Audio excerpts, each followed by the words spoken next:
உன் விருப்பம் போலவே உனக்கொரு வரன் வந்திருக்கிறதைக் கண்டு அப்பாவும் நானும் மிகவும் மகிழ்ச்சியுற்றோம். வெகு விரைவில் உன் திருமணத்தை காண ஆவலாக உள்ளோம். நீ பக்குவப்பட்டிருப்பாய் என தெரிந்தும் சில குறிப்புகளை சொல்கிறேன். மனதில் வைத்துக்கொள். வருடம் முழுவதும் மீனை எதிர்பார்க்காதே. சோற்றில் சாமபாரை பார்த்ததும் என்னிடம் சண்டையிடுவது போல் சண்டையிடாதே. இனியாவது தட்டில் வைக்கும் அத்தனையும் சாப்பிட கற்றுக்கொள். 25 வருட உணவு சுவையில் பெரும் மாற்றம் வரும். அது சரி, நீ காபியே அடுத்தவர் வீட்டில் குடிக்க மாட்டாய், சுவை மாறும் என்று. என் அன்பு மகளே, எல்லா சுவையும் சுவையே என்று ஏற்றுக்கொள். இதுவரை நீ ஓடி ஆடிய வீதி போன்று இருக்குமா?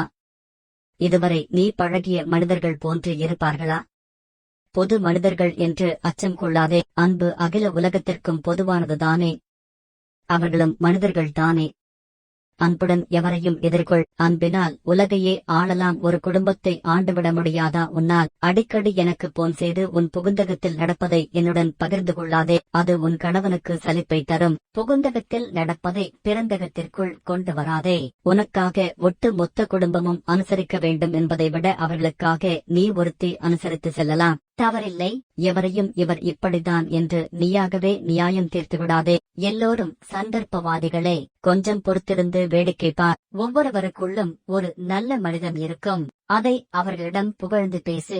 பிறக்கென்ன, நீ புகுந்தகத்திலும் ராஜாத்திதான். குடும்பத்திற்குள் சென்று உடனே குடும்பத்தின் அத்தனை பொறுப்புகளையும் உன்னிடம் கொடுத்து விடுவார்கள் என்று எண்ணாதே. உன் மாமனார் மாமியார் கணக்கில் ஒரு குழந்தை பெற்று பள்ளி அனுப்பும் வரையில் நீ ஒன்றும் அறியாத பெண்தான். காலம் மாறும். குடும்ப தலைவியாக நீயும் குழந்தைகளாக உன் மாமனார் மாமியும் மாறுவார்கள். அதுவரை பொறுத்திரு. உன் விருப்பங்கள் அனைத்தையும் நாங்கள் ஏற்றுக்கொண்டது போலவே அவர்களும் ஏற்றுக்கொள்ள வேண்டுமென்று ஏங்காதே. ஏற்றுக்கொள்ளவில்லை என்றால் ஆதங்கம் கொள்ளாதே. காலை காபிக்கு பதில் அங்கு டீதான் என்றால் ஏற்றுக்கொள். உன்னால் முடியும். அத்தனை வலிமையையும் உனக்குள் இருக்கிறது. தங்கை மீது உன் கணவனுக்கு பாசம் அதிகம் என்றால் ஆதங்கம் கொள்ளாதே. அன்புக்கு அணை கட்டாதே. அது அப்படியே இருக்கட்டும். நாளை உன் மகனும் உன் மகள் மீது அதே அன்பை செலுத்துவான். அன்னையாக நீ மகிழ்வாய். அதை காணும்போது எதை செய்தாலும் உன் கணவனிடமேனும் தெரியப்படுத்திவிடு. ஒளிவு மறைவின்றி வாழ்வதுதான் திருமண பந்தத்தின் அஸ்திவாரமே. ஆடம்பரத்தை குறைத்து சேமிப்பை பெருக்கு. வீணாக இனி எதையும் தூக்கி போடாதே.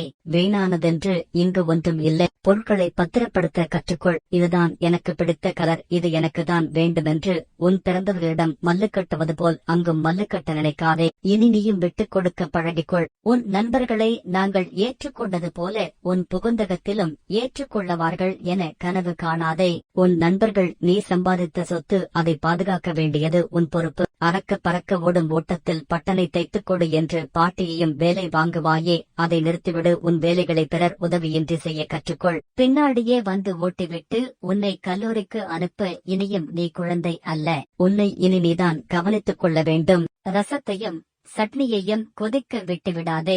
பருப்பை நன்கு வேகவிடு. உன் அவசர பைச்சர் ரோம் சமையலை புகுந்தகத்தில் காட்டிவிடாதே. அன்பு மகளே, யூடியூப் பார்த்தேனும் நிதானமாக சமைக்க கற்றுக்கொள். உன் அப்பாவை நீ இங்கேயே விட்டுவிட்டு தான் செல்லப் போகிறாய். எனவே இனி பொறுப்புணர்ந்து செயல்படு. படித்தவள் என்னும் கிரீடத்தை இறக்கி வைத்துவிட்டு காலடி எடுத்தவர். உன் 400 பக்க புத்தகமும் உன் மாமனார் மாமியாரின் 40 வருட அனுபவமும் ஒன்றல்ல. உன்னை அழகாக வைத்துக் கொள்வது போலவே உன் இருப்பிடத்தையும் வைத்துக்கொள். வீட்டிற்கு வரும் உன் கணவனின் சகோதரிகளை வெறுமையாக ஒருபோதும் அனுப்பிவிடாதே. பிறந்தகத்திலிருந்து ஏதேனும் கொண்டு செல்வது அவர்களுக்கு பெருமை மட்டும் இல்லை, அது அளவு கடந்த மகிழ்ச்சியே. உறவினர் கண்டு ஓடி ஒளிந்து கொள்வதை இனியும் நீட்டிக்காதே.